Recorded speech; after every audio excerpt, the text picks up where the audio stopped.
I don't know. Oh, okay, I probably have to zoom back now. It's the expedited presentation.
See if we can repair the microphone.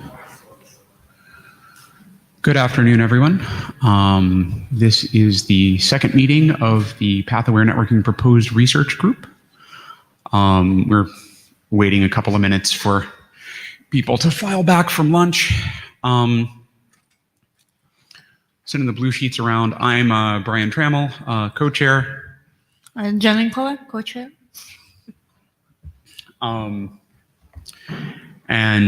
Okay, so this is a, gotta right focus. This is an IETF research group. The IETF intellectual property rules parallel those of the IETF.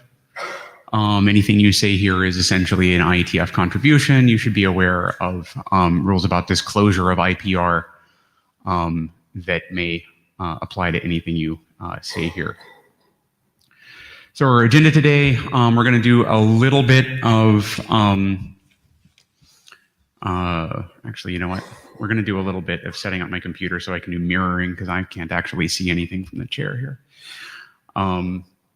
We are going to do a little bit of review of how you set up a display on a Macintosh. And we are going to go to arrangement and we are going to do that and life will get much better for everyone. Woo! We're going to do a little bit of a review of sort of what the concept is, what are the questions that we're trying to ask and answer here.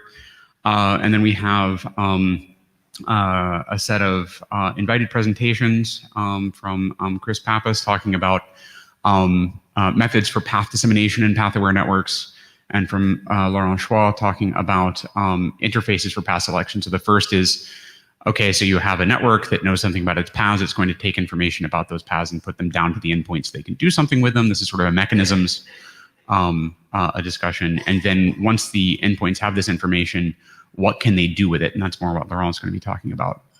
Yeah, as we pointed out, one of the reasons that we're, as we pointed out the last time, one of the reasons that we're interested in this area in research is that there's a lot of work going on sort of in and around the IETF that begins to give us the ability to see a future where we have endpoints that are aware of their paths. And one of those bits of technology is provisioning domains. So Eric Finke will be talking about that. And then we have Sabian Randriamasi talking about Alto. Xingwang Zhao, I'm messing up all of these names, I apologize. Talking about a particular application of path awareness specifically to congestion control. Since this is a proposed research group, we have a lot of time at the end for sort of like general discussion. One of the things that we're looking for here is interest in this topic, sort of at the interface between research and the IETF. Sort of what should we be looking at as chairs for the agenda for next time? Is there interest in working on, any documents talking about frameworks or looking at things that have already been done within the research group? So we're going to have a relatively, hopefully a relatively long and interesting discussion about that.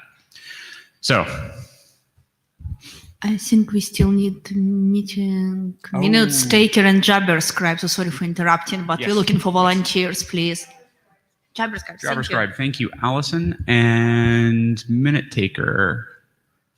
Have I seen Tommy? Yeah. Can I get you to do that for me? Thank you very much. See, if you get good at it, people keep asking you to do it. That's the problem.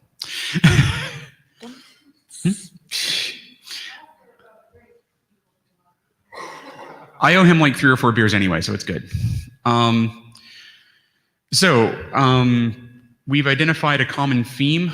This list of working groups, BOFs, and so on is not meant to be exhaustive. So if we missed out on yours, please don't feel bad. Of sort of path awareness and a lot of research sort of going on around the edges of the IETF. The obvious one here is MPTCP. As I understand it, there was just a lunch meeting of people trying to figure out how to do rebinding in a multipath friendly way for Quick. So that's not what Quick is working on multipath. They're not working on multipath right now, but that is a future development. Hybrid access approaches, path control approaches, dynamic interface and transport selection, and then path signaling work. So the fact that there's a lot of this work and nothing like an architecture or a framework around how you would put it together, architectures and frameworks not really what the IETF does, but this did seem like a theme that a new research group should explore. So for those of you who have no idea what I'm talking about, because you were over in ideas the last time we had that was an unfortunate conflict. As I understand it, we have an unfortunate conflict this time with a routing working group. So at some point, we're going to have to actually get the routing people in here. This is sort of what the internet looks like right now. You have, an endpoint, and that's not working at all, and another endpoint, and you send a packet to one of your gateway router, and that knows how to forward it based on some control plane information that is, distributed or centralized, usually distributed, but you can think of it, you can abstract it away as just sort of the control plane tells the forwarding plane what to do, and the forwarding plane does it. The endpoints don't have really any control here about where the packet goes based on anything other than the destination address. In a path-aware internet, you have the control plane in some way is pushed all the way to the edges.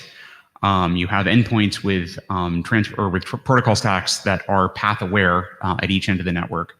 And can cooperate with the routers in order to select paths. So here you see you have path-aware stacks on, the colors don't look great there. So you have a path-aware stack on either side of that, and they can select multiple paths through the network that are joint or disjoint at various points. They have enough information about those paths to be able to make informed choices about which path they want to send stuff down. So yeah, again, what's interesting about path-aware networking, obviously the routers are aware of the paths that the traffic is taking. We solved this, it's BGP, right? Well, not really. We're interested in extending this to the edge. So discovery of paths, explicit association of properties to paths by endpoints, and endpoint selection of paths. Since we notice this is happening anyway in things like MPTCP and other multiple interface work, we figured that we should be explicit about it. This research group has one document that I wrote, Draft Trammel PANRG questions. This is essentially just a list of open questions. This is not anything from the chair. This is just, I'm interested in this topic, and this is what I think the open questions on that are. Please have a look at it and let us know on the PANRG list if the questions there align with what you think the questions in this space are. So we also intend that kind of as an introductory document to this work for people coming in from outside the research group. So if you are coming in from outside the research group and you try to read that document and you are completely confused and have no idea what I'm talking about there, that's also useful feedback. We had one suggestion in Prague, because we were talking a lot about, especially with Olivier's presentation, a lot about prior work in this space that was especially focused on the transport layer and how it tended not to work. It might be useful to have a catalog of failed transport layer signaling approaches, just a quick document that says, don't do this, that didn't work, don't do this, that didn't work. But also with some information about like, don't do this, that didn't work, and here's why, right? Like not just complaining about stuff. I understand we like to complain a lot in the IETF, but sort of looking at ways for like constraining the space for path-aware approaches so that we can make a little bit of progress here. One question that I'd like to ask in the discussion phase today is if there are any other documents that people have either energy to write or think that other people should have energy to write. And we'll try to find, as chairs, we'll try to find, match ideas and authors to things that we can do here. We are considering proposing a workshop on path-aware networking for SIGCOMM 2018 in Budapest. If this were accepted, this would replace our fall 2018 fall 2018 PANRG meeting. The fall 2018 meeting, I think right now is tentatively scheduled for Asia. I hope we'll narrow that down at some point before we have to buy plane tickets. So this would essentially replace that meeting, and we'd have it in Budapest instead. So the call for papers for this would be derived from the proposed research group charter. There's actually a draft of that. If you're interested in serving on the TPC for that, please. Thank you, Aaron, for your interest in serving on the TPC. Thank you, Spencer, for your service. Aaron Falk, I'm just wondering, it's been a long time since I've been to SIGCOMM. Do they have remote participation at workshops? Because I don't think I won't be in Budapest, so I'm just wondering, will we have the opportunity to follow remote along? Participation? Yeah. Not as I understand. They have no support for that, right? We can stick people on a Skype node in the corner, and your experience will suck. Okay. Yeah. Answered my question. They do have remote presentations. They have Meet Echo at SIGCOMM now? In the workshops? Oh, in the workshops. Oh, good to know. Cool. Okay. So thank you. So yeah, let the minute show that Lars corrected me because I don't know what I'm talking about. Lars Eckert is a treasurer for the SIG. If you put in the workshop proposal and in the requirements that you want from the venue, you put that in, they will budget for it if they can get it. I mean, they might say that it's not possible on Mondays, and then you will need to decide whether you still want to hold a meeting. But if you put it in you need to put it in the proposal because otherwise it won't be in the budget and it won't happen. Yep. Thank you very much. I'll go edit the proposal then. Spencer. Yeah, Spencer Dawkins. I'm actually got up and walked slowly at the mic, so this is about the previous slide or two back where you were talking about what. The catalog of failed transport layer signaling approaches. That seemed like a really useful thing to do, and if it is helpful for me to collect those experiences, I can do two or three of them from my own experience. But just to start collecting that and let other people send me email, you can do it on list or me personally, either one. I'd be happy to do that if that's okay with the chairs. Please do. So we expect a draft Dawkins PANRG. Please don't do this. Please don't. Yeah, dash do dash this. Yes. Excellent. Thanks, Spencer. Yes. Thank you. And I think that's all I have for my chair slides. So if you're interested in helping out with the workshop, we are even just looking for people who are interested in the area who would be willing to review papers in this space. One of the things that you need for a good workshop proposal is a credible list of people for the TPC. So please do send that to, I guess, PANRG chairs at IETF.org should work. Allison, do you know if we have chair aliases in the data tracker? Yeah, we have chair alias. Yeah, yeah. Okay, we've used that. Okay, good. Yeah, never mind. We're good. So yeah, please send to PANRG chairs at IETF.org. Interest in serving there. So thank you. Next up is Chris Pappas. And I will switch you over to Keynote.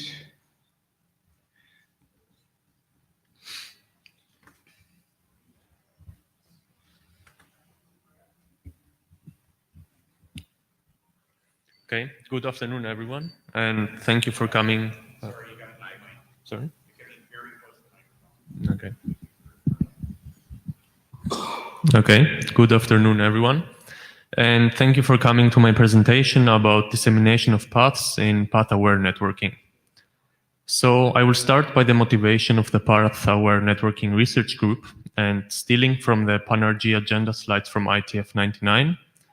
One of the questions that this research group wants to answer is how does path awareness extend to the edge? And by edge, meaning the endpoints. So in order to answer this question, there are many other sub-questions to be answered. For example, how do endpoints discover paths? And more specifically, how do endpoints discover paths in a scalable manner? And how do they react in case of a failure in the network? Another question to be answered is how do endpoints discover path properties and how do they associate these properties to the paths? And this has to do with dynamic properties, meaning that they change often, such as congestion or utilization status of some links on the paths. And more static properties, such as capacity of links on the path, or derived properties about a set of paths, such as path disjointness. One more problem is how do endpoints select paths and how then do they inform the network about the paths that they want to use. So in this presentation, I will cover some aspects that are related to the first and the third sub-questions. So the focus of this research group is the endpoint and how to give more path control to the endpoints, meaning more path information and more path choice. But in order to talk about how path control looks at the endpoints, we will have to talk about how the network assists the endpoints in realizing this higher level of path control. So by the term path dissemination, I will refer to three things or three steps. The first one is path construction, and this includes the steps of exploring the topology and then creating paths on top of that topology. And this step can be performed by the network alone or by the network and the endpoints together. The second step is that the endpoint will have to select or choose among these constructed paths. And in the end, the networks will have to inform the endpoints will have to inform the network about which paths to use, something that I will refer to as path representation. So in the remaining presentation, I will talk about design choices about path dissemination, focusing on Scion, which is a security-oriented, path-aware internet architecture. And then I will talk about the design choices made in other prominent research proposals in the area, namely NIRA and pathlet routing. So to give you an overview about how path dissemination looks in Scion. The first step is path creation, and this boils down to topology exploration, which is done through a process called beaconing. And then we have path segment construction, namely creating up segments and down segments, which I will explain soon how they work. Then these path segments are registered, and this whole process in Scion is performed by the network. So what the endpoints do is that they start by looking up these path segments, and then they will combine these path segments into end-to-end paths and then select among them. And in the end, they will just inform the network about which paths they want to use. So going to the first step. Topology exploration happens through the process called beaconing. And this process, the beaconing process, starts at core ASs. And the term core ASs is not really well defined, but intuitively consider this that these are ASs that exist high in the hierarchy of the interconnection market, so they have mostly peering relationships and customers. So these beacons will then traverse the hierarchy from top to bottom, from the core towards the edge. And one important thing to note is that each AS will receive multiple beacons, something that will translate into native multipath support and path diversity. So one interesting aspect is that this process of beaconing can be used as a transport medium in order to disseminate path properties, and it is more appropriate for disseminating more static path properties. So in these beacon messages, each AS on a path can input some information such as MTU, capacities of links on the path, some partial path policy, supported services, and supported crypto protocols. Then we have the path segment construction process.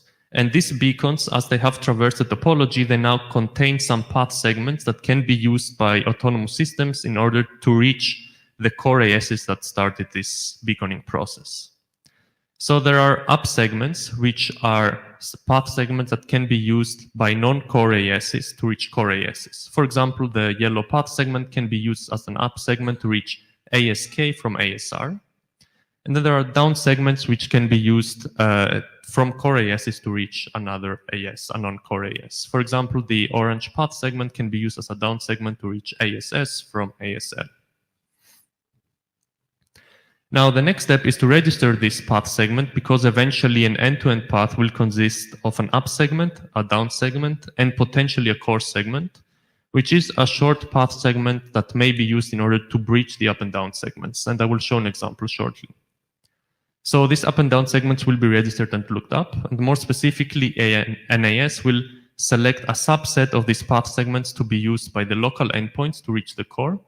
And another subset will be selected so that other endpoints can reach the AS. Now, these path segments will be registered with a special lookup service that is operated by path servers. And there are two types of this service. First, we have path servers operated by core ASs, and this is where these down segments are initially registered with. And they will serve these down segments to remote endpoints. Then there are path servers that are running at non-core ASs, and they serve a dual purpose. First, they serve up segments to local endpoints, and then they resolve and cast responses of how to reach other remote endpoints.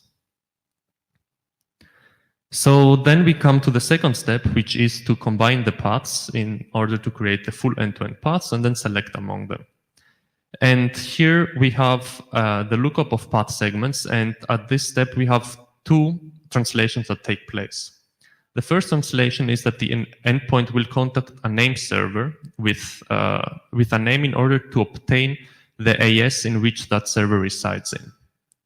After this translation, the second translation is that the endpoint will contact a local path server, and for that destination AS, it will obtain path segments that can be used that can be combined in order to reach that destination AS.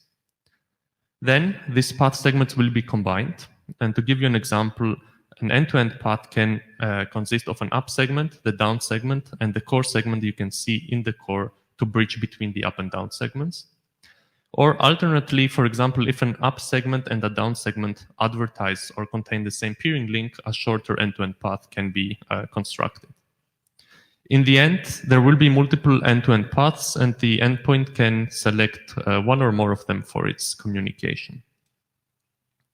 This brings us to path representation and how the endpoint will inform the network about the selected path. So in Scion, this happens through packet carried forwarding information, and more specifically, this forwarding information consists of interface level instructions. And the consequence of this is that no lookups are required at the data plane, at least for the basic packet forwarding. In the figure, you can see an example of how an AS can allocate interface identifiers locally. So this is only a local process. And now this information, this interface level information, is embedded into the beacons during the beaconing process. And this is how the endpoint will eventually learn this information through the registered up and down segments.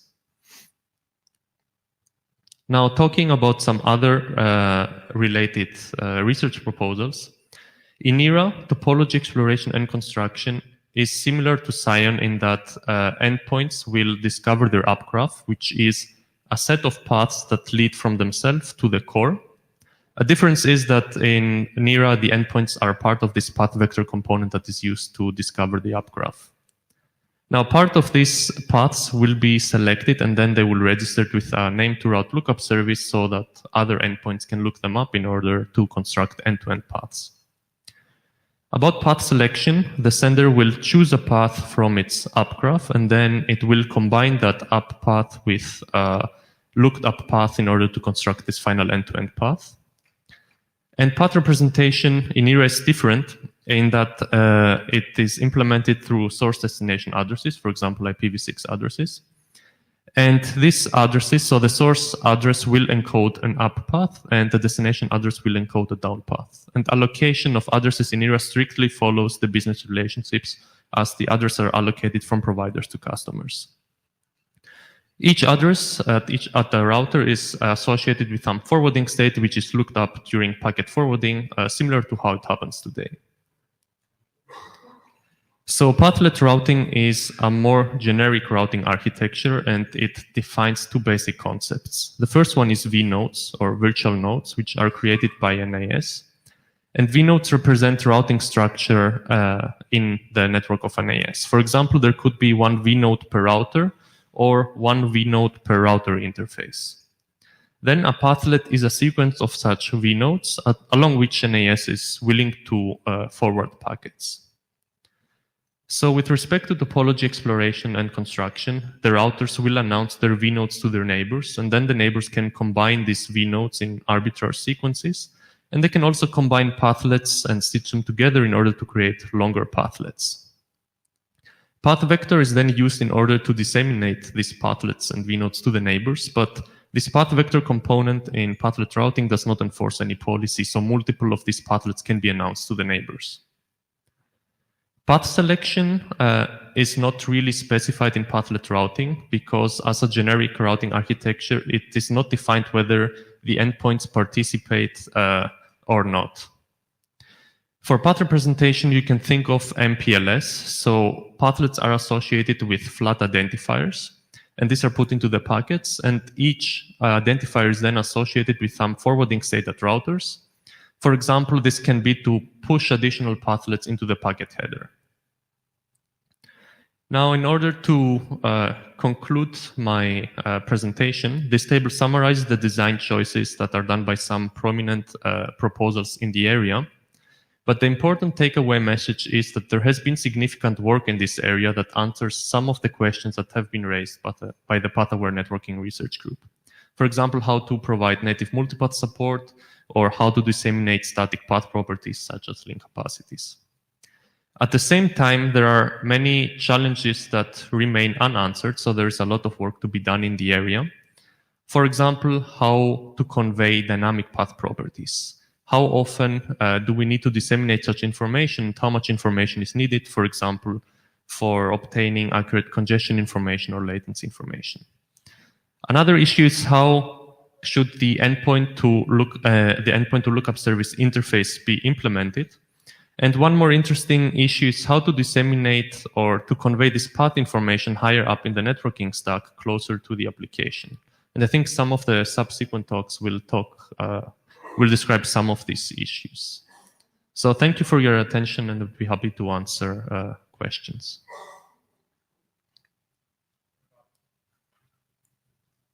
We have about 5 minutes for questions.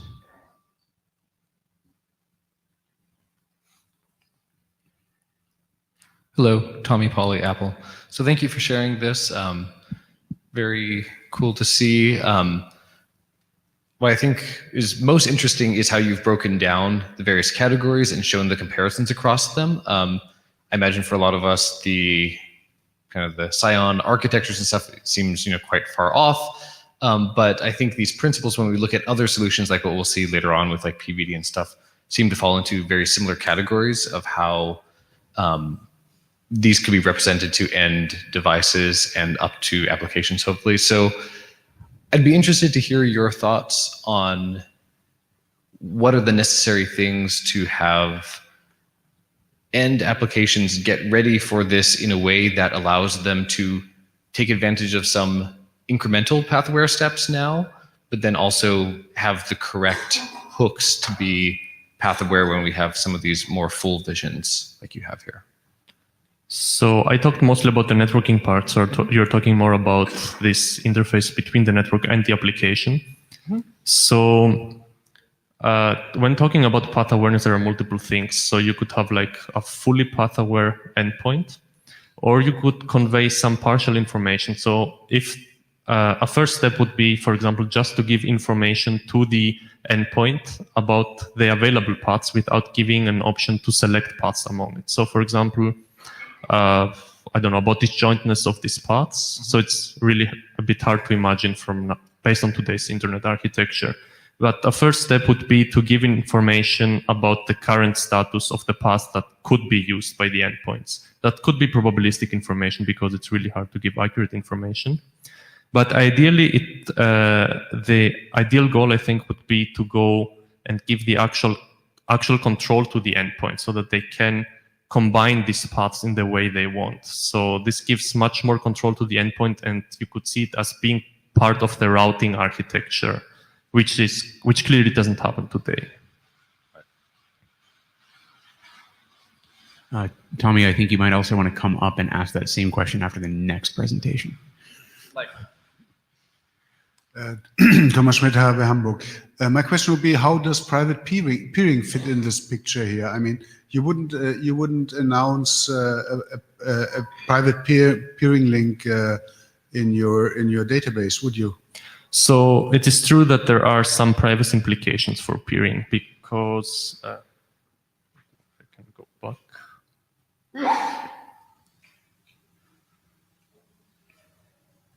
So in the beaconing process, if there is a peering link, this peering link would be announced down to the ASs that are below. Something that doesn't happen today. At least BGP provides this privacy. But on the other hand, there are approaches that enable you to determine what the relationship is among two ASs if you look at a few routing tables and see how they look from different vantage points.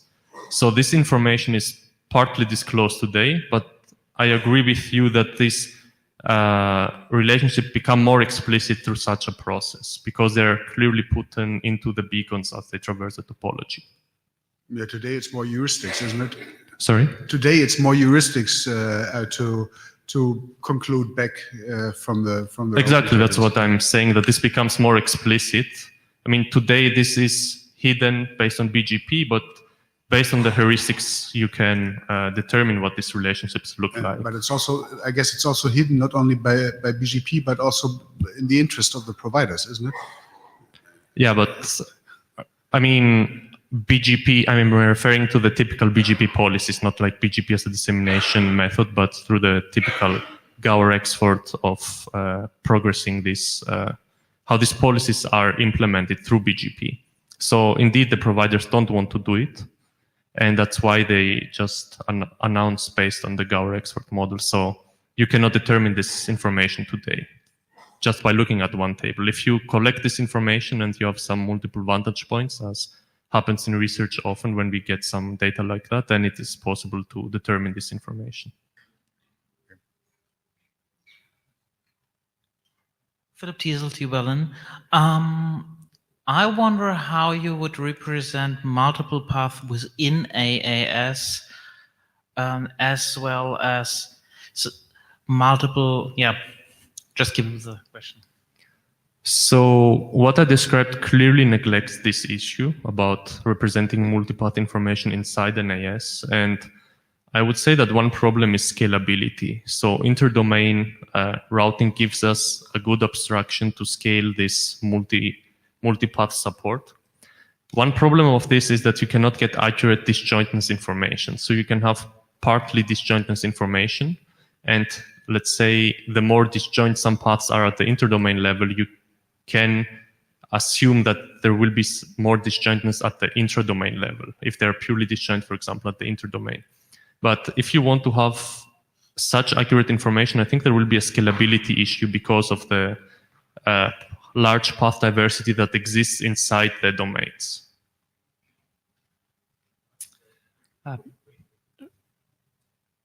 We have a remote. So is that what you're getting up to say? Nope. Okay.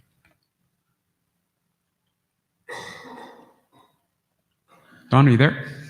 Yeah. Can you hear me? Yes. Yes. Yeah, it's Dawn from the auto working group. And you may take a look at your presentation at page 12. As you mentioned, the path factor. Here. Can you hear me clearly? Sorry. Yeah, It's not great, but I think you want to talk about pathway routing. yeah. Otto also proposed an idea of path vector to abstract the routing states of passes. For example, may we suggest that there are 5 routers between the endhost endpoint 1 and endpoint 2, and maybe this the routing state of the 5 routers So can the dropouts. I'm sorry that you've got enough audio dropout there that we can't understand the question. Can you type it into Jabber? Or turn off video. Or okay. Okay, try now. I don't know how.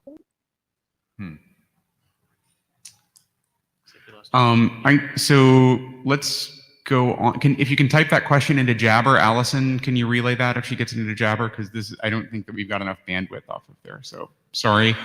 Yeah. So Aaron, go ahead, and we'll get the question from Allison. So Aaron Falk, I worked on a project called FARA, which was sort of a precursor to NERA, which is, I guess, an unfortunate selection of names, but that's clever computer scientists for you. The way that when we were working on FARA, and I think that NERA is the same, although it's been a while since I've read the paper, it was a somewhat anachronistic idea of allowing end users to select their long-distance providers when they use the internet. And the whole idea was to give some way of a user to provide hints to the path that you wanted your packets to go. And I just wanted to make that comment because I've heard several comments that were really more about trying to do put fine-grained control of the path that your traffic took in the hands of the end users. And that wasn't really the intent of FARA and NERA. And that the idea was to provide a way for network operators who were far away from either end of the connection to differentiate themselves from each other and therefore provide some incentive for them to compete by providing new services or better quality or deploying new capabilities. And so the point being that it was really about providing some hints so that an end user could express what they wanted, which kind of goes to stuff that's going on in TAPS. And then this is sort of a mechanism for how you communicate that back and forth. So not a question, just trying to add something to the discussion. Cool, thanks. Allison, did you get anything on Jabber? All right. If you're still on and listening, Dawn, I'm sorry that we couldn't get your question in. If you could send it to the list, I think Chris is on the list, and we can continue the discussion there. I'm sorry that we couldn't get that working for you. All right, so next is Laurent Chua.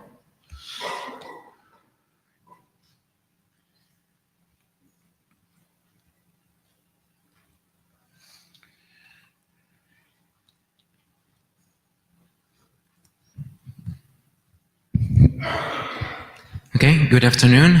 Laurent Chua, also ETH Zurich. It's my great pleasure to be here. It's my first IETF. I will talk today about interfaces for path selection.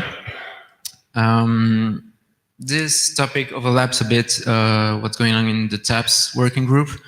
In particular, I'm going to talk about the sockets API and efforts to replace it, mainly with the post sockets API. And I will try to link this to research perspectives and some research we have been doing that goes in the same direction. So using multiple copies of the same components to improve reliability, availability, performance, or capacity of computer systems is a very old idea. Multi-processor systems, multi-core CPUs, multi-disk storage are all fairly commonplace today. But what about network paths? So I think it's widely accepted that multipath communication can help to improve reliability. If one path goes down, and PTCP, for example, can help to effortlessly and quickly switch to another path. It helps with mobility. If a client disconnects from a Wi-Fi network, for example, he can gracefully switch to LTE, for example. But this is not entirely multipath. It's just switching quickly from a single path to another. And then multipath communication also helps with the total amount of bandwidth. But I think it's not the entire story, and I will try to illustrate that. So some might think that it would be preferable to use a single very good network path than multiple paths. And some might think that this perfect path could be, for example, an optical fiber link. But I think there's no such thing as a perfect network path. Whereas radio waves travel close to the speed of light in vacuum on the surface of the Earth, information only travels about 2/3 of that speed in fiber. So latency is significantly increased when using fiber.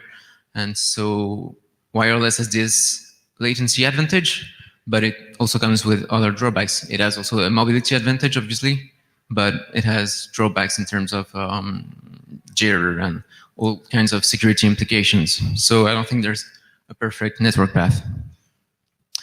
And also, arguably, in today's internet, there's a fairly limited amount of network paths between one source and one destination.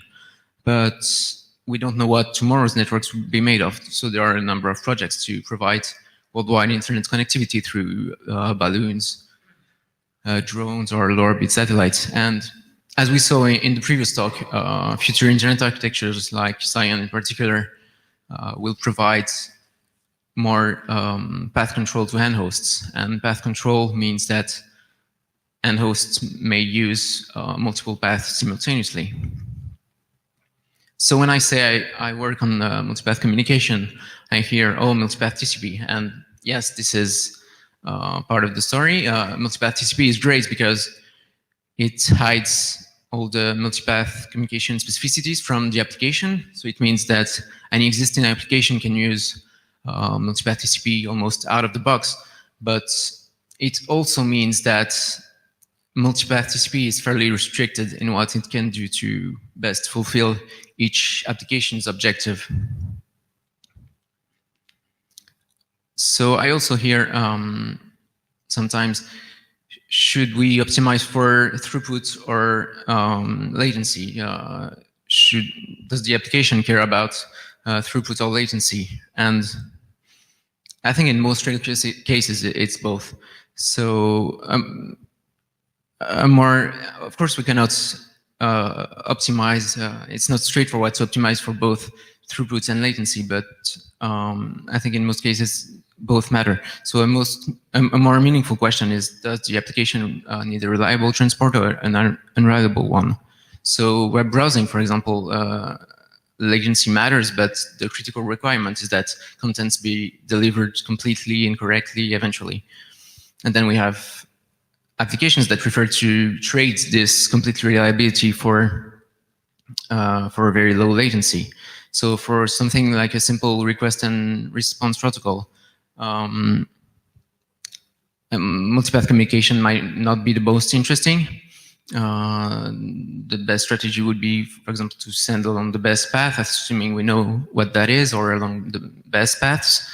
But I think for us, one very interesting scenario was real-time communication, because some applications have very high throughput requirements, and they have also very strict latency requirements. So applications have been using the classic Berkeley sockets API for decades, and arguably it was so successful because it was so simple, but we also think it might be too simple for modern applications and networks. It offers mainly two abstractions, sock stream, so a TCP stream, and sock dgram for UDP datagrams. But the reality is that the network is not really a file, and datagrams do not offer much functionality. They're mainly glorified IP packets.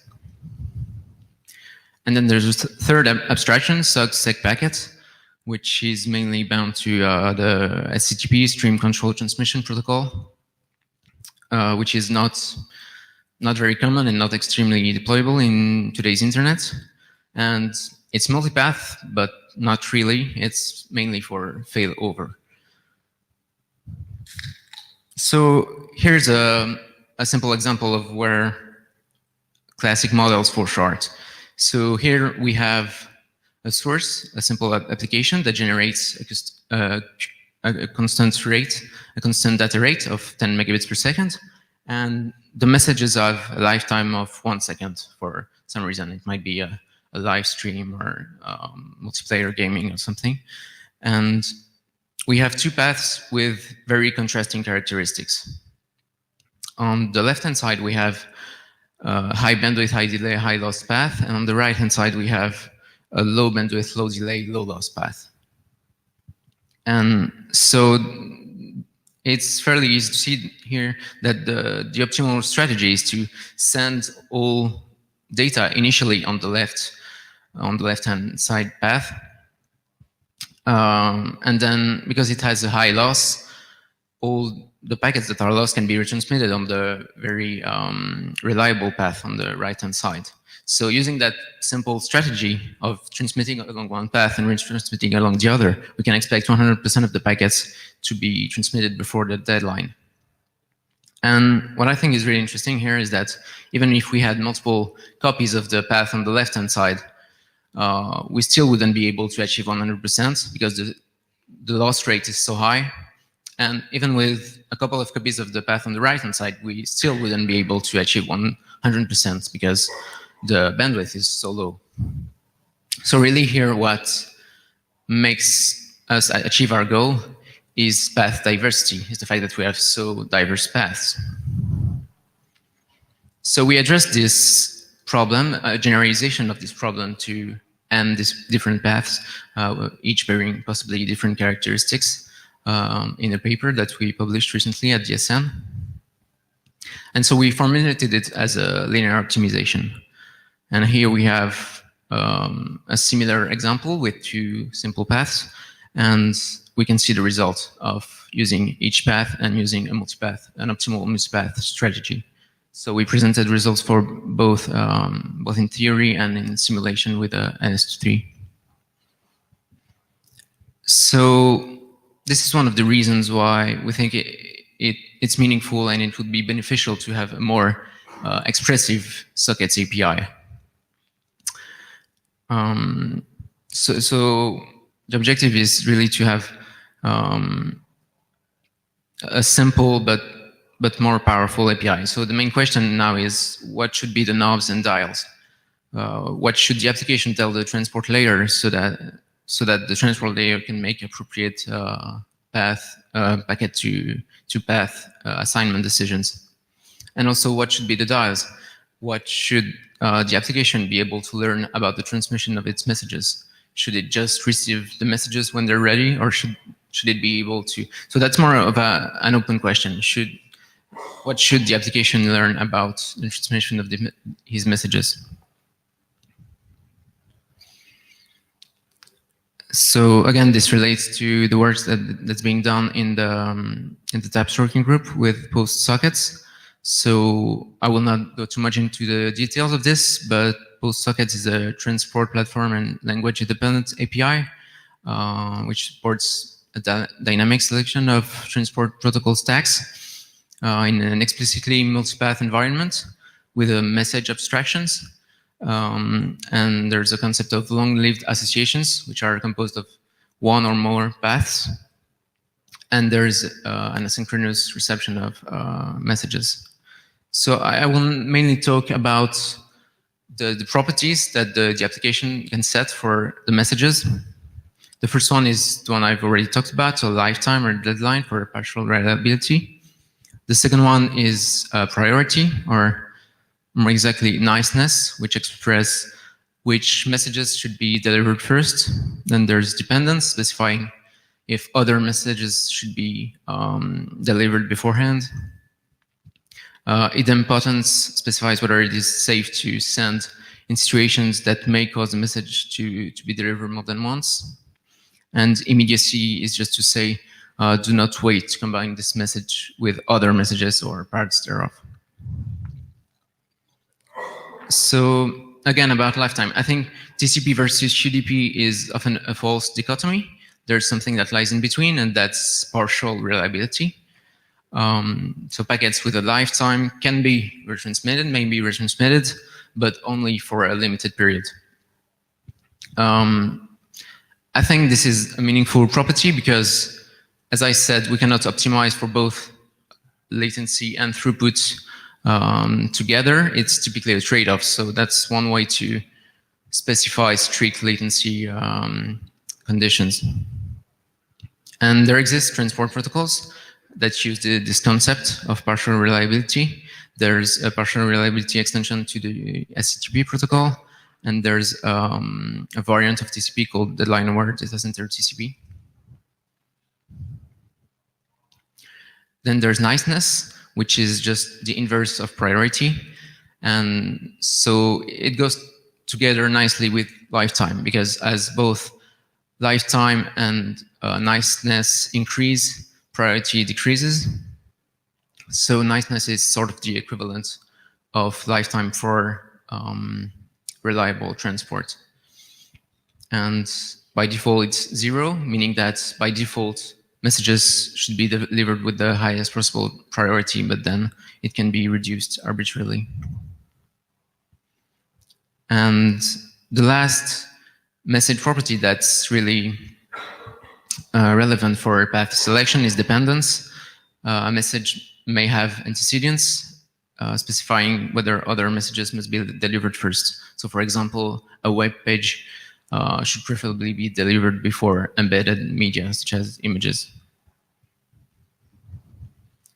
Then aside from message properties, an application may want to set policies specifying which features of the transport protocols it prefers, or which paths or interfaces it prefers to use for cost, performance, or security or privacy reasons. There are multiple domains to do that. It can be at the application level, or it could be a user policy or a system policy. So the first example is that Wi-Fi might be preferred to LTE for cost reasons. The second example is that an application might require that its messages do not cross certain networks for security reasons. So putting everything together, I think fairly hard problems lie ahead. So this is a graph we obtained when we solve this optimization problem. And we see that when we have a high number of paths, in this case, when we have 10 paths and we consider 3 retransmissions, it's a computationally hard problem to optimally assign packet to paths. So that's the bad news. But the good news, I think, is that assuming that path characteristics are fairly stable, the problem is not necessarily solved for each packet. Then the other piece of good news is that not finding the optimal solution does not mean that we cannot find very good solutions with heuristics and simplifications. And finally, I think that more expressive APIs, such as the post-sockets API, could drive a new multipath research and a new kind of multipath research. Thanks. So yeah, thank you for your attention. I'll be happy to take questions.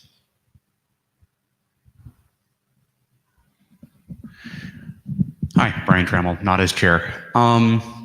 So I have 2 quick questions. Actually, could you go back to your last slide? It might be a little, I could see it from over there. It might be a little bit hard to see, but yeah. That's linear number of paths on the bottom and logarithmic time for computation. So yeah, clearly we can't do this for every packet unless we have more than 2 paths. And it might there might be an optimization loop that you can do here where you could say, okay, well, I'm going to limit the number of paths just arbitrarily in order to. But okay, that's scary. But that's why it's research. Let me PostSockets co-author TAPS participant hat on. Let me see if I can. Let me phrase a question, and I think the answer is yes. So the difference between what we're doing in TAPS and sort of what you're doing with PostSockets on top of this transport selection engine is we care about selecting this. In TAPS, we care about selecting the stack and then saying, okay, well, we have this abstraction, so you don't have to rewrite the application when you go from stack to stack. And you're more interested in using the message properties in order to go on a packet by packet or flow by flow basis as to how you do the transmission. Okay. Yeah. Cool. Yeah. Chair had other questions? Actually, let me get a show of hands. How many transport people in the room? Okay, so this was kind of review. Good. That's good feedback from the chairs. Cool, thanks. How many routing people in the room? All the way in the back. Okay, a couple up front. Good.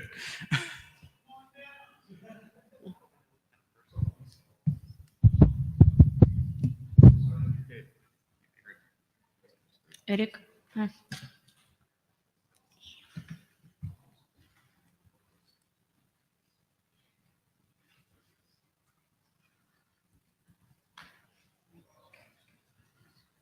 Okay, my name is Rick Vink, and I'm speaking in the name of many authors. At least two of them are in the room, so Pierre and Tommy are here, maybe others.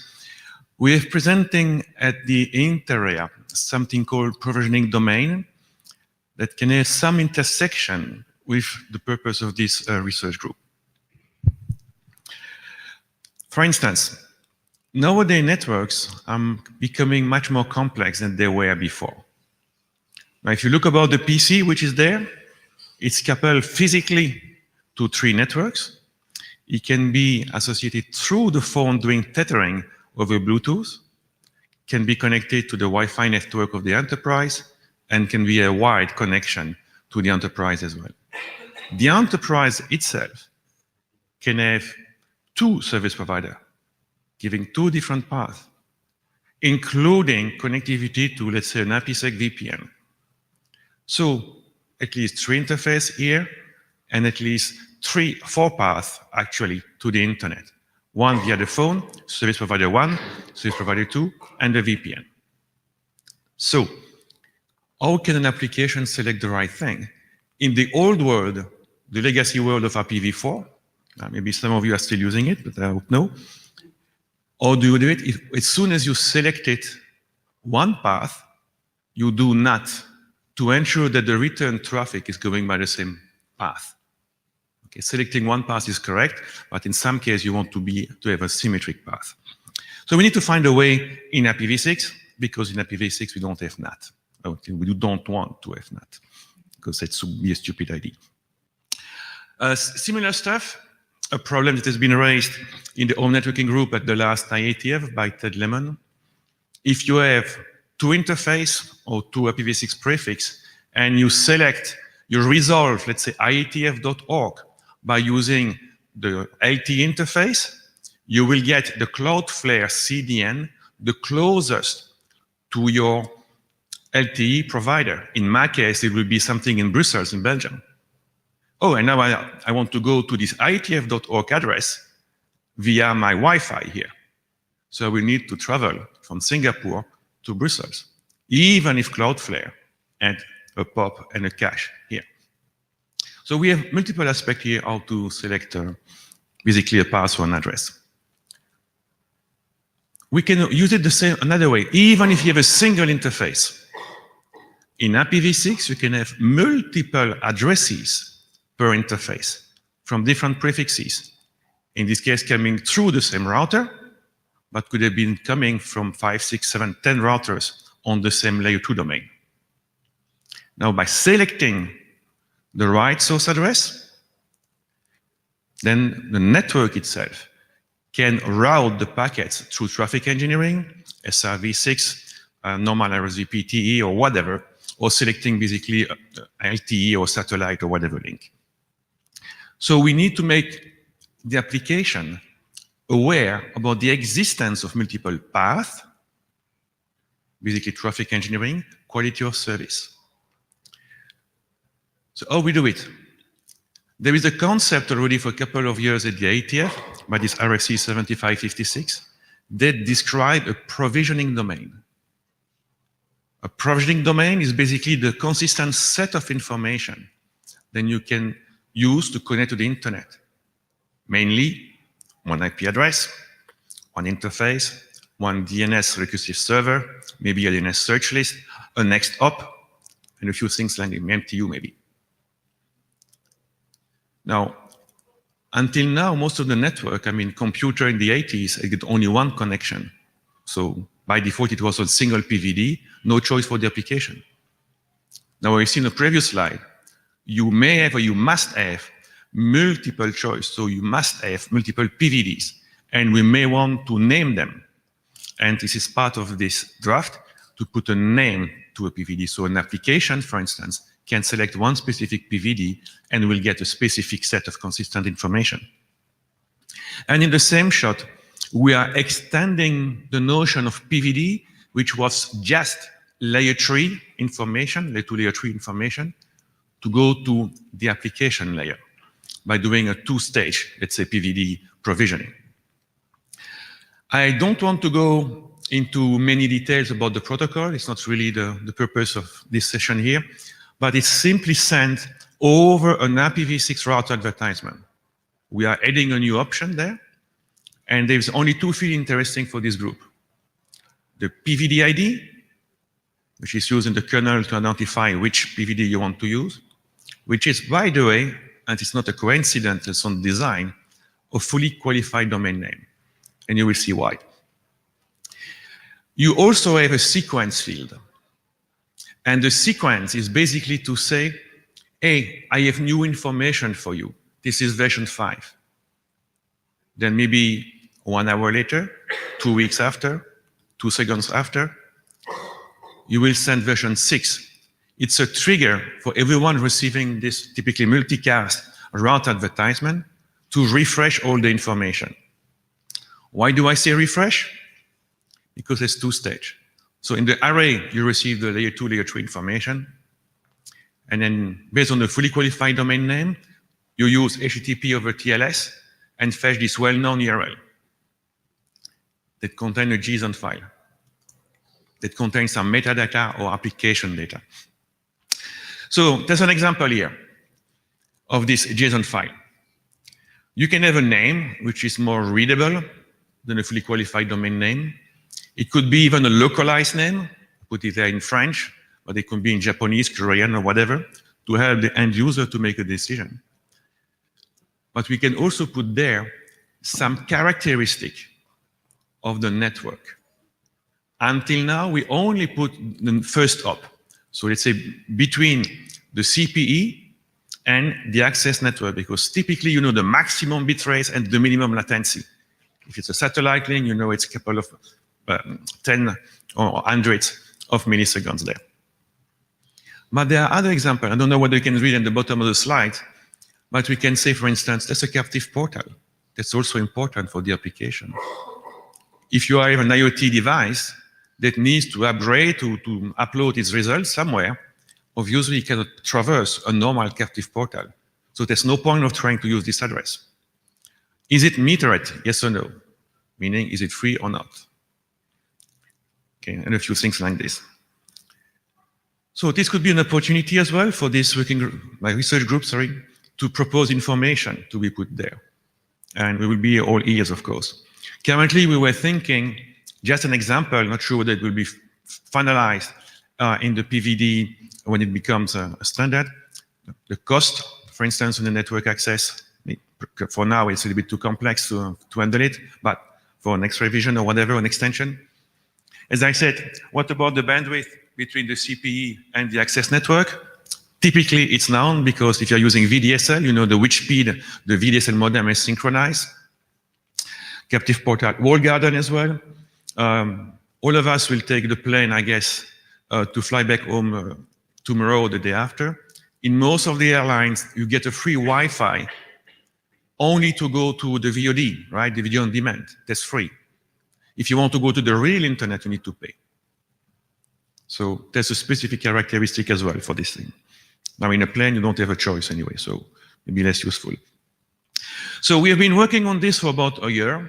Other authors, by the way, are from Apple. There are people from Google interested, and Microsoft is interested as well. So there is a big momentum behind it. So at Cisco, where I'm working, we have public domain implementation. The URL is there with partially working Linux kernel, including a user space daemon, because that's where we need to get the application, the metadata. With a Wireshark dissector, we have modified RIDVD and ODHCP for OpenWRT and LEDE to work. And we have implemented this information sending into the router, not yet shipping, of course. Maybe a specific thing to say, we are working as well in a project called NEAT, the H2020 project from the European Union, where basically they want to implement a firmware, like a post-socket API, right? And we have some meetings as well with Brian on this 6 months ago, something like that, to kind of synchronize the effort. Where this API, you can ask, the application can ask some properties. I request low latency, I request security, for instance. And based on some characteristic of the network and some paths of the network, information about the network, try multiple transport, UDP, TCP, SCTP, DTLS, or whatever, or QUIC, and find the best compromise. Of course, this is by default done on information coming only from the open operating system, from the kernel, but with PVD, we can provide some additional information coming from the network. So there is a good intersection here. So that's basically what I wanted to say today. So there is a way, there is a need as well for application to select the path, maybe not the path in the sense you mean it, but I think pretty close. Because one information we can receive by PVD is also the segment routing header to be inserted in all the packets if you select this service. So then we select the real path of the network. Any question?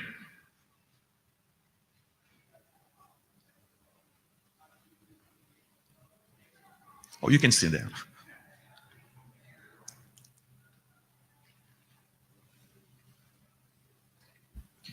Hi, Brian Trammell. So nasty question from somebody who has kind of been aware of this PVD work and now understands it. So thank you for the presentation. This was really cool. This basically gives you a less hacky DHCP options like interface for non-DHCP v6 networks, right? Okay. That's good. It provides way more things. It's way easier to extend as well. Right. Yes. So less hacky because like you can hack DHCP v6 up to a certain point, and then you run out of hack space. So you have a lot more hack space here. Actually, I think I should probably take the rest of these questions offline because these people don't just need to see us have a really long conversation about this, which I now want to have. But I have an architectural question about PVDs. So the information that's there right now is basically architecturally limited to the first hop, right? It's just about your access. And then anything that was sort of as part of if you wanted to implement the first n hops of a path-aware network with this, your first hop would be PVD, the next n hops would be segment routing, and then you'd have to do some magic to go interdomain at this point, right?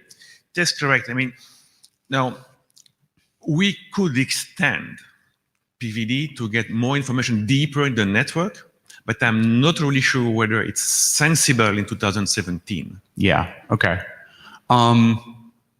And there's another question I'll save for you for the open mic. Okay. So cool, thanks.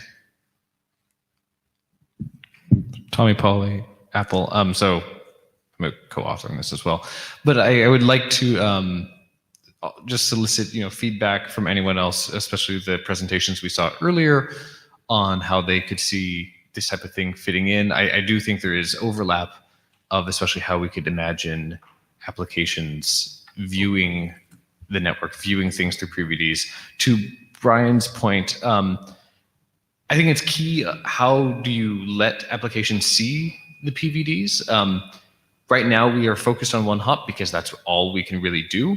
But to some degree, the fact that a router is telling you that it has multiple uplinks is actually multiple hops behind you. So your first hop is telling you what it knows about the next ones, and those are represented as separate PVDs. If, for whatever reason, your router was able to learn about more fancy things and it could actually control your routes through a Scion architecture, if applications were aware of PVDs, those could just show up as maybe 25 different PVDs, and maybe there's a scalability problem there. But hopefully, each of these would be self-contained version of information. Because beyond the extended information, one of the really key things of the PVD is just the ability to say, there is something different here. There are two things. Even if you don't know what they are, you can try probing on them and just use them differently. Yeah, perfectly. Thanks. And Tommy, let's take that first question to the open questions session. I want to come back to that. So who's next? Oh, yeah. So Sabine is next. Yeah, so.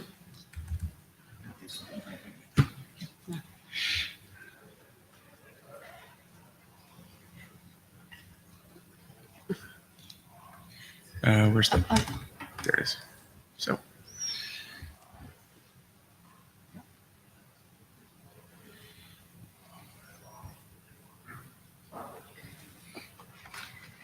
So, hello everyone. So there has been a little closer to the mic. Sorry. You have to. It's uncomfortable, but. Okay. Yeah. Okay. So there has been a summary of open questions that was circulated last week. And Alto is actually addressing the ones in the green color, basically about how path property can be exposed to applications, plus a bunch of questions that were raised on the mailing list, particularly regarding mutual trust between applications and the network, and privacy concerns, and also level of abstraction. So the IETF protocol is a transport protocol that exposes a network-centric abstraction of the network. So the goal is to guide the application for the selection of their endpoints so as to trade network cost efficiency with equal or better application performance. So this way, to this end, the Alto exposes via RESTful APIs information services that are the Alto network map, which is a set of network locations that network location groupings with provider-defined identifiers and enumeration of the related endpoints. So the provider identifier may be expressed in natural languages. So it's an indirect and network agnostic way to aggregate network endpoints that share some common property or characteristic. So the second information service is the Alto coast map, so that exposes coasts among the PIDs and the endpoints of the map. So again, these costs do not need to be the real values, because that will never happen. Everybody knows it. But typically will be an abstraction on real costs that give some hint on the network performance. It can be an abstracted cost. It can be ordinal values. So the base protocol, as shown here, is abstracting the network. Abstracting the network. I don't know if I have a pointer. So here, for example, here is the, sorry. So here is the real network, and it abstracts this in kind of a single switch abstraction with the flows here, the end-to-end points here, and here in this example. So it exposes one path per destination, and within this path conveys one single cost metric. So, well, PANRG, we may say that is actually looking at how to connect. So whereas the base protocol is looking at where to connect. So the Alto working group is specifying and working on a number of extensions to address this aspect. So they mostly build on an extension that is defining abstractions of network traffic engineering-like or network performance-like metrics that can be, of course, abstracted. So let's go quickly through those extensions. So you have one extension that is called AltoPath vector. So the AltoPath vector abstraction details within a path, in an end-to-end path, it details some parts of the path that the network considers as significant, and it describes them as like abstracted network elements, which is a set of one or more switches or links or any part of the network. And the ANE properties may be exposed by the network in a separate property map. So here, for example, so you have now some detail on the path, and the application, when it gets the fact, for example, that from this point to this point, the routing or the path goes through these particular steps, and the path here goes through some other particular steps, it can figure out whether, for example, they share a bottleneck, and so and figure out what performance or what capacity it will get.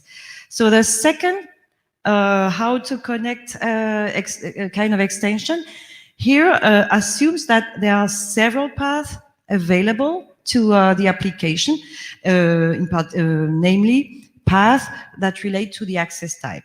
So here, for example, the application knows that it can connect via Wi-Fi or cellular, so it requests a path performance given its access type and SLA, and here it gets, for example, two values. If I ask cell and SLA 3 and Wi-Fi and SLA 3, so then here I can get two values and figure out how to connect. Given that you do not have necessarily a better quality with Wi-Fi, and now with 4G you often have you're better off, and if there is any special on the weekend, you're better off using a cellular connection. The other, another extension there is called multicast with constraints.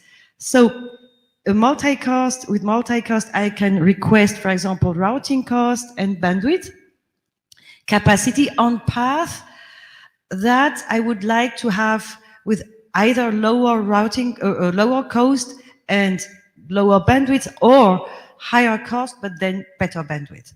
So I will ask for those two metrics, and the Alto will return values only on those paths that are meeting the constraints. So this way it's kind of selecting, telling me, do not use that one path.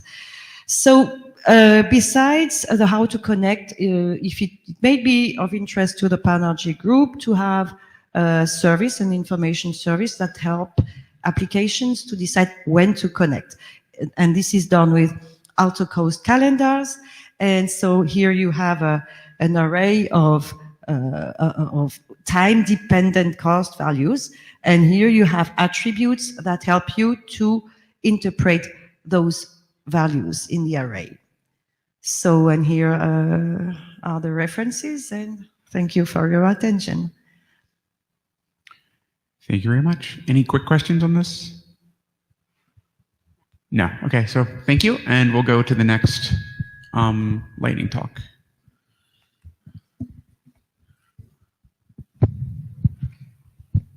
Yeah, just gain is high. So good. Hi, hello everyone. My name is Joe from Huawei. Today my topic is path awareness for congestion control. Congestion control without path awareness. Basically, there are two main methods for a host to know the path when there is no path awareness. The first one is by assumption. The host when they think the network is congested or is getting congested, or is broken when it found the event of packet loss, or RTD increasing, or ACK lost for quite a long time. The another method is by a measurement. When the host get more throughput by increasing sending rate, then it may think the network is on the night node. When it get more throughput by decreasing sending rate, then it may think the network is congested. Then congestion control with path wireless.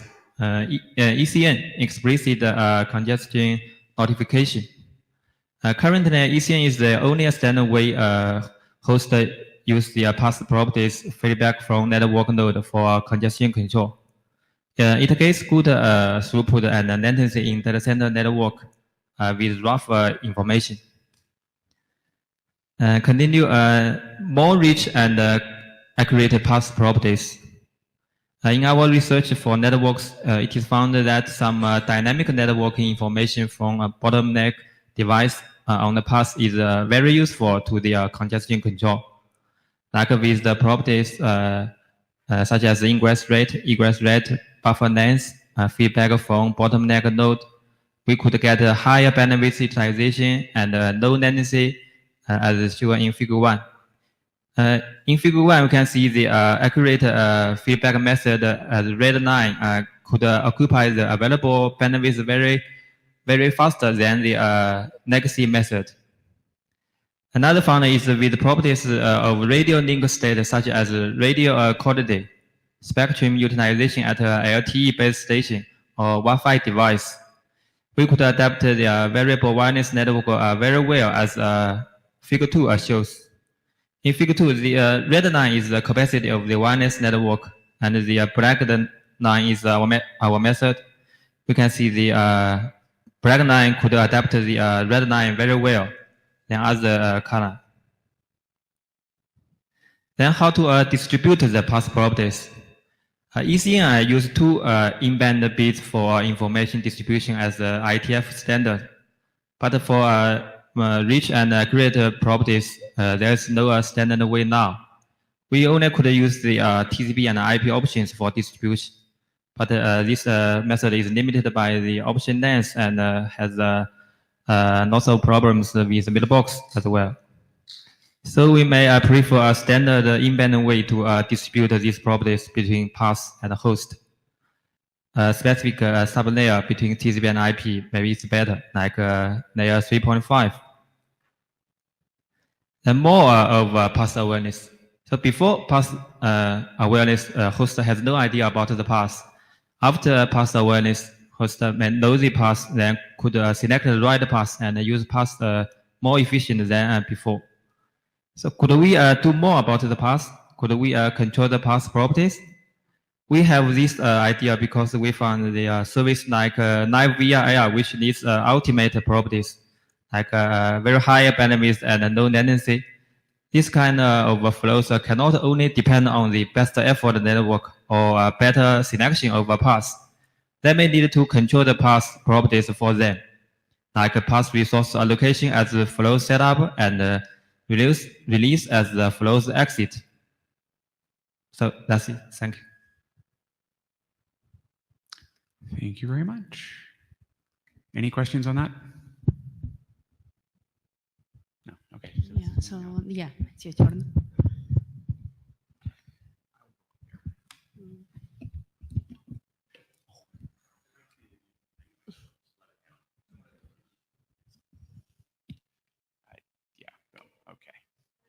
So now people won't actually try to use it as a mic stand. Oh, Dawn, can you beam her in? Joe, can you come back? I think there is a question. Dawn? Hi, can you hear me? About the page 6 that said when the application wanted to control the path properties, I think this might be unfair because what if more than one application want to control the path properties? How would the network do the resource allocation? Yeah, but for this kind of like via AR, this most valuable service, we can do this kind of control properties for them. Just for some cases, not for all the cases. You say that assign them with the higher priority? Not just priority, but some resource allocated for them. Okay, thank you.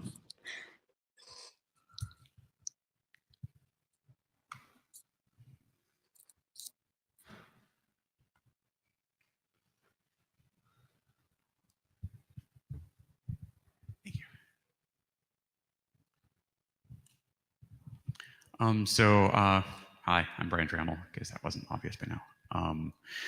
I put together a little draft a little bit before this meeting, sent it out to the list, I think about a week ago, based on, so the idea is basically to try and focus a little bit of discussion on the list, get, maybe something going, about what I think the questions are in this space. And there are 6. We have some questions and we have some more questions. So I'll just go through these very briefly. So how are path to properties defined and represented, right? So you could call this a closed question, right? Everything that does anything in exposing path or even last hop information to the endpoints must have its own vocabulary in order to say, right? So Alto has the cost maps and the network maps. The PVD has this extension thing where you have key value pairs, and some of the points in this key value pair space are assigned. So for example, this is, I think, metered is one of the things, and that has a meaning. I think it seems to me that all of the work sort of coming from the IETF side has, I don't want to say arbitrary, but they've kind of gone for the most obvious way to represent those properties for their use case. And it's not clear to me that in a fully path-aware network that that's the best way to do it, right? Like, so Alto is focused on a particular application space. PVD is focused on a particular application space. All of them are built in such a way that a common vocabulary could be built into them, right? It's not, they all have points of extensibility that are exercised to the point that you could use them. But it seems like it's interesting to step back and consider what those what these sort of vocabulary items are, and how what they mean, and how the definition of that space implies what we can and can't do with path-aware networking, and implies sort of like whether we can or cannot deploy it. So we have a couple of other questions. How do endpoints discover trustworthy path properties? Scion represents a point in this design space. So does Alto for the set of path properties that they care about. So we have sort of like running code here. We have solutions that we think that we can take from there. How can endpoints select paths to use for traffic in a way that can be trusted by the network? So this is really okay. So this gets, I think, a little bit back to Don's question. I've said something about path selection. Why won't we just run into the DSCP problem of mark all of my packets really, really, really important because I want to go to the network very fast? My computer is telling me to sit down. Okay. Please confirm your German. Okay. So in here, like as we saw from Chris's talk, there's running code on these for both addressing-based approaches and PCFS-based approaches. There are ways to do this, right? So Scion represents, again, another point in this design space. How can interfaces of the transport and application layers support the use of path awareness? PostSockets, which is TAPS, seems pretty clearly set to this. But there are 2 other bigger sort of higher layer questions that I think we should address probably here. One is, how can a path-aware network and a path-aware internet be effectively operated? Right, so the network operations model that we have right now is you tell BGP where you're willing to accept traffic from for which prefixes, and magic happens and you get traffic on inbound interfaces, and you can change your announcements, and you have a effective and predictable control loop. Well, okay, predictability in BGP is an open area, but you have an effective control loop for being able to say, okay, this traffic's going to come here. I want this traffic to go away. I'm going to stop announcing that prefix on that interface, and the traffic goes where you tell it. In a path-aware network, the endpoints that are attached to the network are also making decisions about which path they're going to use. To some extent, this is already happening in sort of like in multipath networks right now, in multiply connected networks. The endpoints are mobile, and they are shifting traffic from one interface to another, sort of in the degenerate 2-point case. So this might be a problem that we in the internet engineering community have to handle anyway. And this framework might give us a way to think of that in a way that we get a better handle on it. But the operations model is a completely open question. And it would be interesting maybe to have some ops area input here or people who work in the management space to come in and help us out with that. The second one is really a layer 8, an economic layer question. How can the incentives of network operators and end users be aligned to realize the vision here, right? So why, as this was actually a question that was posed to me by Martin Thompson as soon as he read the draft, like 5 minutes after I posted it. He's like, why didn't you consider this? And I'm like, thank you, Martin. It's in GitHub now. So yeah, the working copy of this in GitHub actually has this question, and we'll post that and any other questions that we enable dictation language, German. Und dann werden wir das am nächsten, sorry. And then we'll post that after this meeting. If there are any other open questions that people want to come up and address. I obviously have fuzzy ideas here. That might be a document that we talk about, but we need to have an answer for the question, why would somebody actually buy a gateway that would do this? Why would they buy a router? Why would they offer this service? There has been some work that I'm aware of that's been done in this space in Scion, and maybe this would be a venue to talk about that as well. That's my piece. Does anyone have clarifying questions on the questions? Are there meta questions?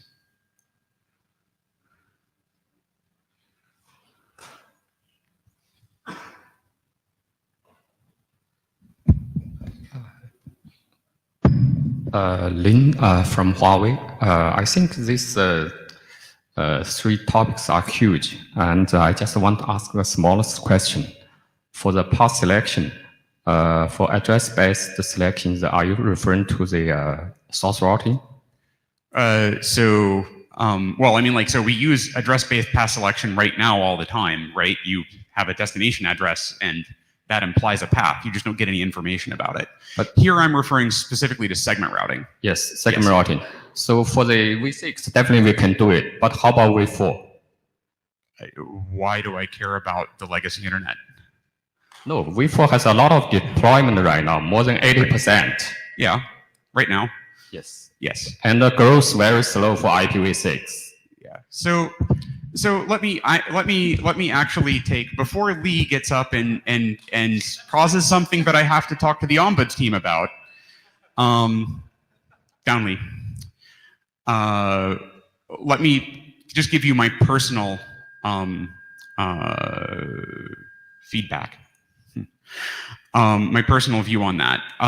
It does seem to me like there are a lot of enabling technologies that work much better on V6 than on V4 for this sort of thing, right? You could build, like, you could replace PVD with some hacks in DHCP. You could, oh, are you going to design this for me, Aaron? Or are you going to go talk to somebody about the feedback? Okay, perfect. Yeah, thank you. So I actually see this as if this is something that V6 does much, much better than V4, right? Like, if you saw the API talk that Laurent gave, we're actually talking about having to rewrite all the applications anyway. So moving to V6 is not going to be harder than rewriting all the applications, I don't think. Lee Howard.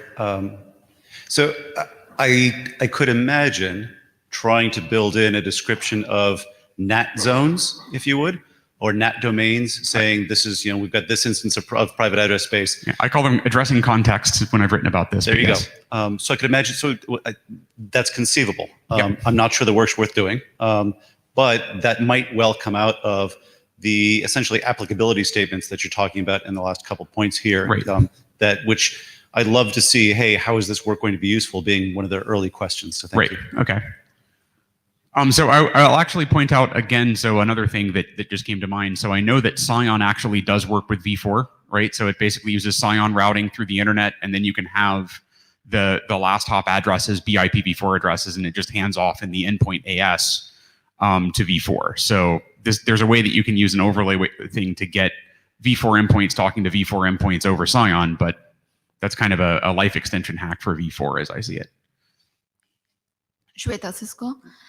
Regarding the open question on how the path-aware network will make use of path-aware network, that would also probably influence the properties of the path that would be collected if the network has to make use of the path-aware network rather than the applications. Wouldn't it be? That's a really, yeah, so you're basically talking about, so I see that as an intermediate stage, right? Like, so you build, like the way that we often build these new technologies is you go local net to local net, you do the tunnel thing because you own bits of the tunnel.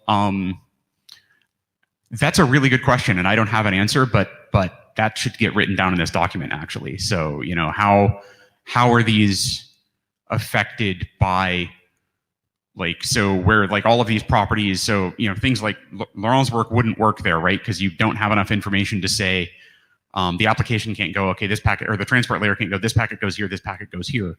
But what do you know, what are the benefits, and then what are the changes in the model when you go from a local to local net as opposed to endpoint, or maybe even local net to endpoint or endpoint to local net? That's a really good question. So I will go off and think about that for this document, and I invite you to help me out. Another comment, just for completeness, we are doing this work in IPPM as well for collecting the IOM stuff. IOM stuff. Yeah. That would probably, I mean, there is no encapsulation defined for it, but it defines what could be collected, but that's mostly focused on how you can operate your network better and feed it back into the application. I guess that also has to find some place in case if we go with modifying the transport protocol to carry and return the data in the transport in Quick and TCP and so on. That would probably be one other way of returning the data for awareness, for the application awareness. So it seems to me that the IOEM stuff could be used sort of in the interdomain, or the intradomain, but also in the interdomain. Like, so IOEM. Well, actually, right now IOEM is explicitly single domain or single IOEM domain, where that doesn't necessarily overlap with an AS, but usually does. So that could be used as a way to measure dynamic properties in a way that could be then disseminated through a path dissemination protocol like Scion. Yeah, that's definitely a part of this. I put that into the gigantic bin called enabling technologies, but yeah, that makes the measurement part of this much easier. That's a good point too. Sure. Thank you. Could you go to the next slide? Yeah. So on the last question, I'm very glad that, sorry, I'm Tommy Pauly. I'm glad on the last question that Martin brought that up. I would be not at all surprised if that was also related to the fact that, you know, he is chairing the captive portal stuff. And when I heard that question, the thing that immediately came to mind was that, because that is a very clear example of a weird incentive situation in which there already are quite unusual network properties that we want to be aware of. And it's not necessarily multiple paths, but it is one path with funky properties that we want to know. And what are the incentives around even that existing case, the network's letting us know that they're doing evil things to our traffic to hijack? Because the whole business model is based on the evil things that they're doing. Right. And so the one thing that brings up is, you know, as we are trying to build a solution for captive portals, hopefully there's some sort of compromise that is mutually not terrible, that allows the network to communicate the terrible things they're doing to block the device, but also enable the system to help show their ads a little bit better, which is kind of terrible but important. So as we're looking at this, right, I imagine that some of these incentive questions will be very fraught with compromises between lots of parties, and that is a necessary part of this. So I'll say that I didn't want to bring this up at all, but Aaron kind of already did. That one of the things that having, if you have path property dissemination in a trustworthy way, so those are secured, and you have path control in a trustworthy way, so each participating AS can know that the path isn't forging anything, right? Like, so you're in a situation where we've basically made KC's wonderful spoofing detector obsolete, which would be awesome because I'm sure she doesn't want to have to do that. Then you actually can enter into business relationships with ASs that you're not directly connected to. Is that a thing that's enough of an incentive to get people to put these things on? Maybe. I don't know. But it seems like we're changing the business relationships that you can build if we do this.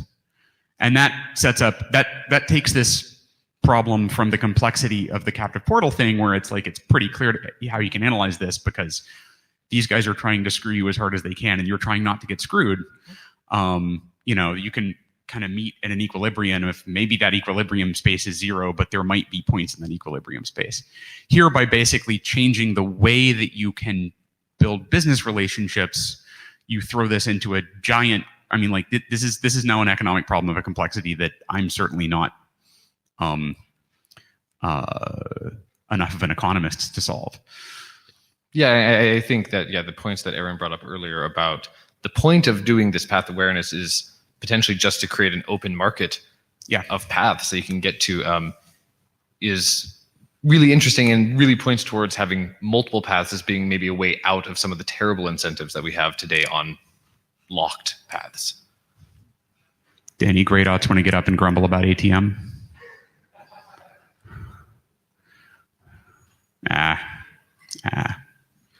All right, so that's I guess we've kind of already gone into the open questions part, so I guess mic lines are open.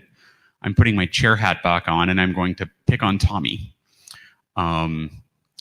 So you asked Laurent and Chris a question. Could you restate that? Because I forget what it was. I just remember it was your first question of, no?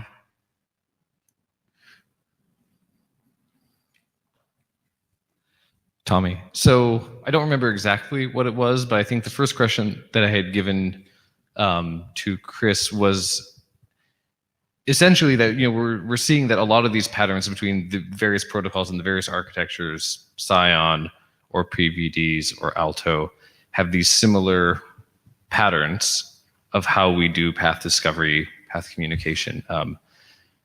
And we also brought up the point of APIs and how our applications interacting with these. And we could design kind of the perfect API for each of this. Yes, exactly. Right. So I think this is a really good table. And when we look at the APIs that we can design, whether they're POST or NEAT stuff, I think those overlap. But we've also often defined the APIs to be very specific to the problems we want to solve in that case. So maybe we can make it more general, but how do we evolve this to make sure that, let's say today I can write an API for PVD that works on my multi-homed IPv6 networks, and can I use those same properties to work on Scion network when it comes along? Like, what's the transition path for this? Is there a difference between kind of soft path-aware networks in which I can get away with just knowing a little bit, and maybe a world in which path awareness is critical to be able to use it well? So how does that work? I don't know. Do you have anything you want to say on that? Or I think I'd take that down as an open question, but if anybody from that table there has a comment, feel free to make it. I think it's an open question. I think it's something we need to go think about. Cool. Any other questions on this, or should we kind of try and wrap this up and figure out what the next steps are? I know I've learned a lot. This was interesting for me. I don't know. I hope it was interesting for you. Let me put my chair hat back on then and say, so we got one action item here. Spencer is still here, so we can reiterate that he's going to write us a draft. He's going to write us the start of a draft that we can then point at other angry transport people and have them contribute. So I can put this back over on the non-functional mic stand because I have my own mic over there.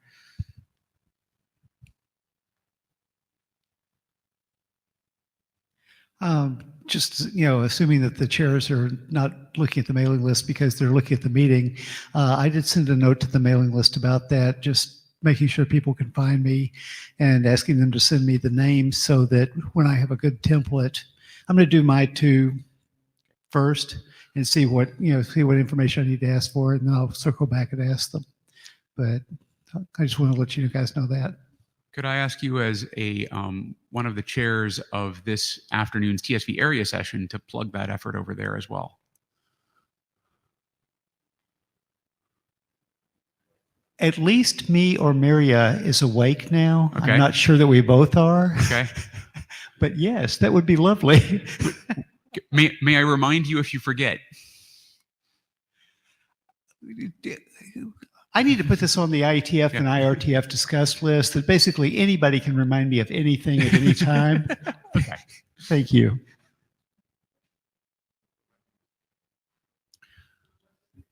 I heard a couple of bits of input for the open questions draft, so I will rev that and send it to the list soon. I actually want to get a little bit of a sort of a sense of who's in here as the chair. Who here has no idea what's going on and is willing to say so? Okay, Aaron. Do you find this area interesting and useful, and you think you get kind of a handle? You don't really have to have. It's not like a BOF question where it's like, do we understand the problem? Because the point of this is that we don't understand the problem. Does this work interest you? Just a sort of a show of hands. I mean, are you here for this, or are you here for the internet and the air conditioning? Okay. Okay, a few hands. Good. Are you just here to troll people who like IPv4?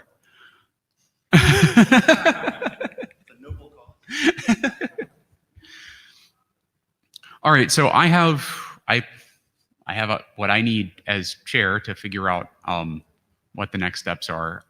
We'll put together an agenda for London.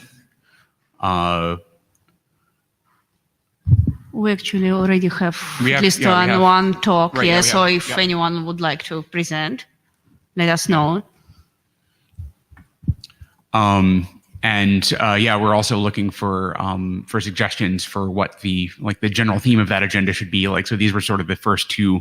We're booting the research group ideas, and we'll try to keep the energy going. It's much fewer people in here than last time, I noticed, because the first meeting of anything is like, oh, what's that? I'm going to come sit down. So hopefully we'll have about this, we'll stabilize the count of people in the room by London.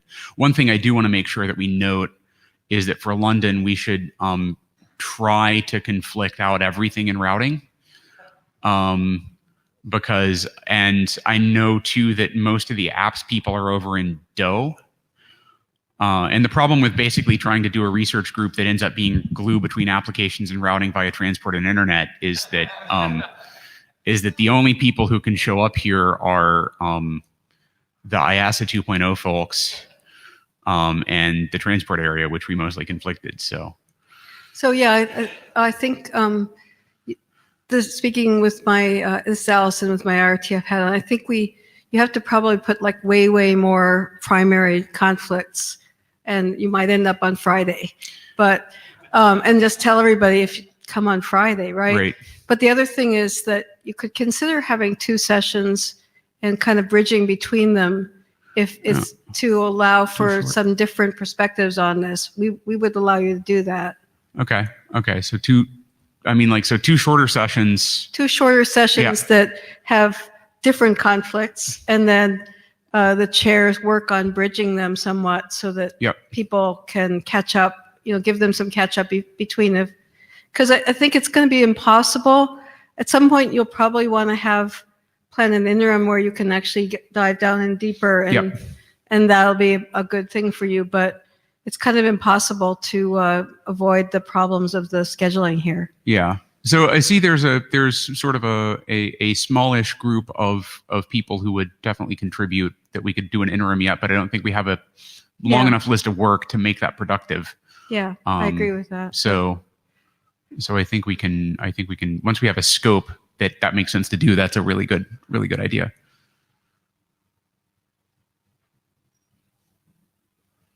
I guess we give them some time back.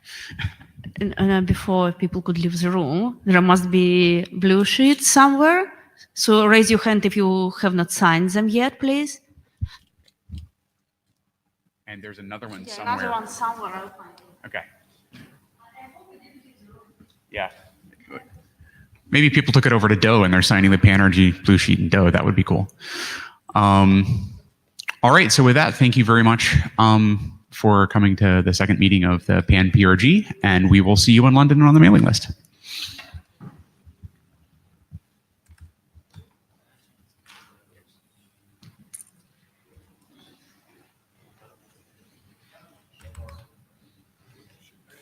Hey, Kyle. How you doing? The big thing I didn't really see it seems like the big thing that this is going to address this is legitimate fears about medical operators. Yeah. But also reducing the flow of right? Yeah, We need so to the- figure out how much is real fears and how much is Right. Yeah. Okay. So in a situation where the operator wants to, Wait, push it back and try and IETF save and it. IETF are trying to kill my job. Yeah.